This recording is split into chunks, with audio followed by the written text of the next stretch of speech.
Kayaknya udah sering banget ya kita dengar kalau merokok itu sesuatu yang bahaya.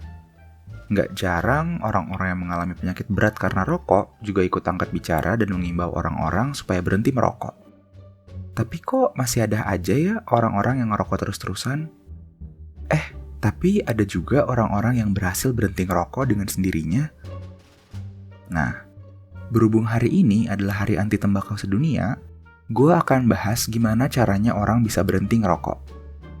Part 1. Kenapa merokok itu bisa bikin ketagihan? Sebelum kita bahas gimana caranya orang bisa berhenti merokok, gue mau kenalin dulu ke kalian tentang kenapa rokok itu bisa bikin ketagihan. Pertama-tama, seperti yang mungkin udah diketahui sebagian dari kita, rokok itu mengandung zat yang disebut sebagai nikotin.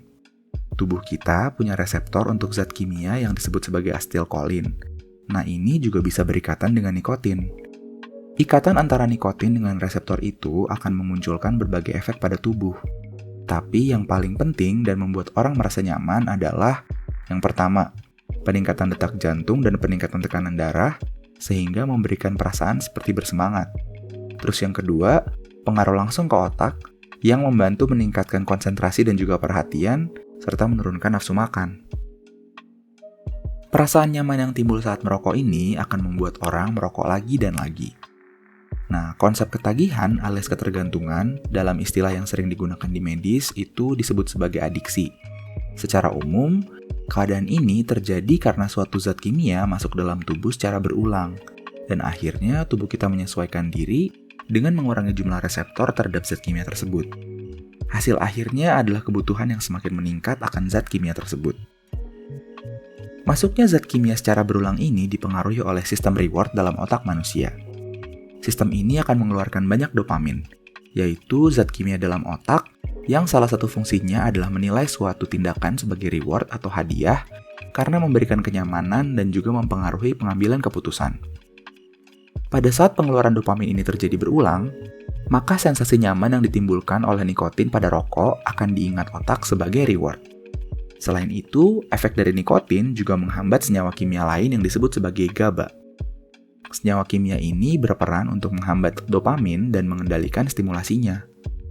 Sistem reward juga memiliki hubungan dengan pusat memori dan emosi dalam otak, sehingga akan mengaitkan rokok yang mengandung nikotin dengan situasi yang ada di sekitar dan emosi yang sedang dirasakan saat mengonsumsi rokok. Misalnya ada seorang pria yang dikejar deadline sehingga dia memutuskan untuk merokok. Saat dia merokok, dia merasa bahwa mendapatkan semangat dan konsentrasi lebih untuk menyelesaikan deadline-nya. Dalam kasus pria ini, otak akan ingat bahwa rokok yang memberikan semangat dan konsentrasi pada saat sedang dikejar deadline ini adalah sesuatu yang baik. Maka setiap kali dia dikejar deadline, dia akan mencari rokok. Pada awal penggunaannya, perokok mungkin hanya mengkonsumsi sesekali. Tapi lama-kelamaan dia akan meningkatkan penggunaannya. Kok bisa ya? Nah, hal ini terjadi karena tubuh kita melakukan proses penyesuaian diri, yaitu dengan mengurangi jumlah reseptor yang ada dalam tubuh. Kalau jumlah reseptornya lebih sedikit, dengan jumlah rokok yang sama, efek yang ditimbulkan pasti akan makin berkurang. Sehingga akhirnya akan terjadi peningkatan kebutuhan jumlah rokok, supaya muncul efek seperti yang diharapkan oleh tubuh. Kalau perubahan ini sudah terjadi, maka akan sulit untuk berhenti merokok. Kenapa? Karena dalam tubuh kita sebetulnya ada juga zat kimia alami yang diproduksi tubuh untuk berikatan dengan reseptor nikotin. Tapi jumlahnya nggak sebanyak dalam rokok. Jumlah reseptor yang udah berkurang tadi akan membuat tubuh kita butuh tambahan dari luar supaya fungsi tubuhnya bisa berjalan dengan baik. Selain itu, seperti yang udah sebelumnya dibahas, karena pusat pengambilan keputusan pada orang yang sudah ketergantungan itu mengalami perubahan, informasi yang diberikan tentang bahaya dari rokok ini dan sebagainya terkadang sulit diterima. Hal lain yang perlu kita perhatikan juga adalah adanya gejala-gejala yang mungkin muncul pada saat seseorang berhenti merokok setelah lama merokok. Gejalanya antara lain bisa berupa kesemutan, keringat berlebih, mual, nyeri perut, konstipasi, kembung, nyeri kepala, batuk, nyeri tenggorokan, sulit tidur, cemas berlebihan, lebih sensitif, peningkatan berat badan, dan lain sebagainya. Sehingga akhirnya makin sulit untuk berhenti merokok. Part 2. Gimana caranya berhenti ngerokok?